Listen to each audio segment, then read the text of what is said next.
Europska unija se opredijelila za niskougljično gospodarstvo. To je dosta veliki izazov u današnje vrijeme. Znači, odvajanje od fosilnih goriva. Sad, da bi postigli te ciljeve, znači cilj je primjena obnovljivih izvora energije. Sastavni dio te energetske tranzicije su dizalice topline, znači koje imaju svoj potencijal. Međutim, potrebno je tu određena ulaganja, počevši od strukovnog obrazovanja, znači od djece koji se obrazuju u strukovnom obrazovanju pa visokoškolskih ustanova. Znači, već sada mnoge europske zemlje navode da nedostaje kadrova u tehničkom području, STEM području. Evo, u isto vrijeme to je prilika i za Hrvatsku da iskoristi tu situaciju i da se orijentira na niskougljične tehnologije. Evo ovdje na Fakultetu strojarstva i brodogradnje u suradnji sa privrednim subjektom, sa gospodarstvom imamo jedan projekt koji ide u smjeru energetske tranzicije, odnosno ide u smjeru razvoja proizvoda.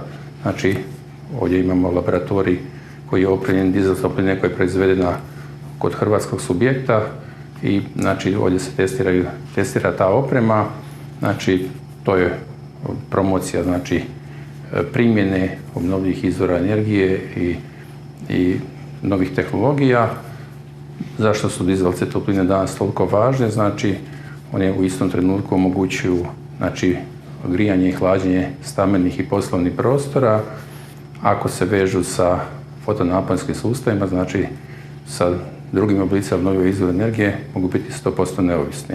Znači, za njihov pogon potreban je otprilike nekih 30 do 40% energije, međutim ta energija kod većine dizel topline koje su električne dizel topline može biti znači proizvedena na fotonaponskoj elektrani i samim time taj sustav može biti potpuno energetski neovisan, a to su upravo ciljevi Europske unije. Situacija trenutno u svijetu je takva kao i kod nas u Europskoj uniji da je okruženje uzrokovalo primjenu i smanjenje fosilnih goriva, međutim već puno prije je ta tranzicija krenula sa određenim direktivama. Te direktive su NZEP direktiva koja je u Hrvatskoj u primjeni od 1.1.2021. godine gdje zgrade moraju imati određeni maksimalni iznos primarne energije za proizvodnju energije za grijanje i hlađenje. K tome mora imati određeni udio obnovljivih izvora energije. Europa čak ide nešto i strože. U pripremi je znači od 1.1. zgrade nulte emisije, što će značiti da ona mora biti potpuno energetski neovisna i to je dodatni znači poticaj gospodarstvu i prilika u Hrvatskoj da se znači obrazovanje, kako srednjoškolsko, tako i visoko obrazovanje usmjeri k tim tehnologijama i na taj način educiraju ljude koji će u tom području raditi. Situacija je takva trenutno da ne samo kod nas, nego i u drugim državama nedostaju kadrova u tom području. Dakle, dizalice topline kao i srodne tehnologije koje su bazirane na obnovljivim izvorima energije poprimaju sve veću popularnost u stručnoj i općoj javnosti. To se pogotovo osjeća sada kada smo zapravo suočeni sa energetskom krizom koju svi zapravo vidimo na različite aspekte, u različitim aspektima svakodnevnog života, a to se manifestira i kroz sam razvoj tržišta dizalica topline. Dakle, ono što stručna udruženja prijavljuju jest da u posljednje, na primjer, 3 godine je broj ugrađenih dizalica topline u Europskoj uniji bio dvostruko veći nego 2019. godine. Tako da već u ovoj 2022. se negdje planira da nekakvih 3 milijuna novih sustava izvedeno na teritoriju Europske unije. I ta brojka će biti sve veća i veća, jer još uvijek taj rast ne prati na neki način ambiciozne planove Europske unije o postizanju niskougljičnog gospodarstva. Dakle, nekakva prolazna točka za 2030. godinu kaže da bi do tada trebalo biti 60 milijuna dizalica topline ugrađenih na području Europske unije. U posljednjih 15, 20, 25 godina ih je ugrađeno nekakvih 20 milijuna. Dakle, u samo tih 7-8 godina će ih biti ugrađeno dvostruko više nego u prethodnih 20 godina. To su naravno prepoznali i proizvođači opreme koji na razini Europske unije planiraju sljedećih nekoliko godina povećati proizvodne kapacitete i nekako su najavljena ulaganja od preko 5 milijardi eura samo u proizvodne pogone koji proizvode tu tehnologiju. Samim time tržište rada se otvara, odnosno otvaraju se različite prilike za cijeli niz vezanih poslova na području dizalica topline. Govorimo o znanosti, govorimo o istraživanju, govorimo o proizvodnji komponenti i opreme, pa do poslova projektiranja, izvođenja i na kraju do održavanja, odnosno vođenja sustava koji se temelje na dizalicama topline. Samim time, zapravo svaki pojedinac, neovisno o svom nekakvom ciljanom stupnju obrazovanja, neovisno o nekakvim svojim tehničkim afinitetima i željama ili sposobnostima, u budućnosti može pronaći posao koji će biti vezan za dizalice topline i srodne tehnologije obnovljivih izvora energije koje zapravo su sve popularnije i sve važnije u našem svakodnevnom životu.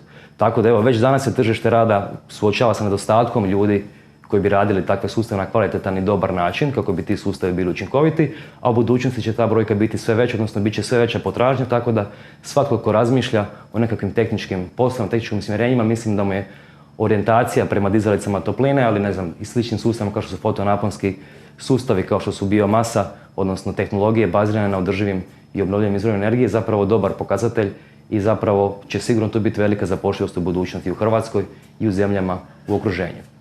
Konkretno, ja sam poslijedoktorant na Fakultetu strojarstva i brodogradnje i ja sam u svojem znanstvenom istraživačkom radu se biti upravo bavio dizalicama topline, odnosno jednim, kako da kažem, konkretnim oblikom, odnosno dizalice topline povezanim sa tlom. Dakle, kod nas postoje različiti tipovi tih tehnologija.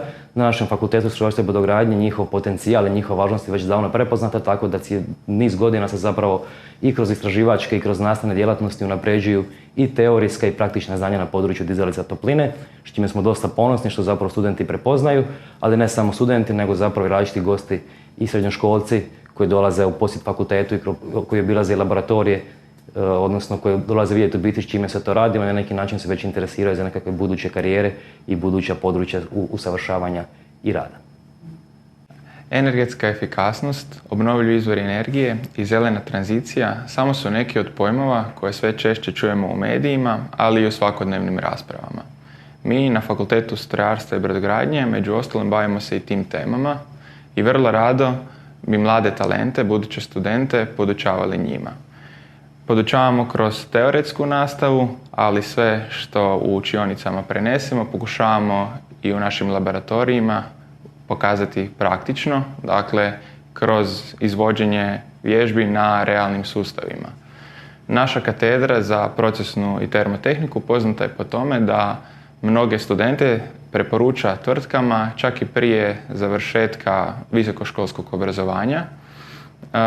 To je moguće zbog velikog interesa na tržištu za konkretno našim područjem i na to smo izrazito ponosni. Naš tim bavi se dizalicama topline, to je tehnologija koju je Europska unija prepoznala kao ključnu za postizanje energetskih i klimatskih ciljeva koje si je postavila u dugoročnoj strategiji do 2050. godine i zbog toga postoji puno poticaja i fondova koji nas financiraju kako marketing tih tehnologija, tako i istraživanje i razvoj.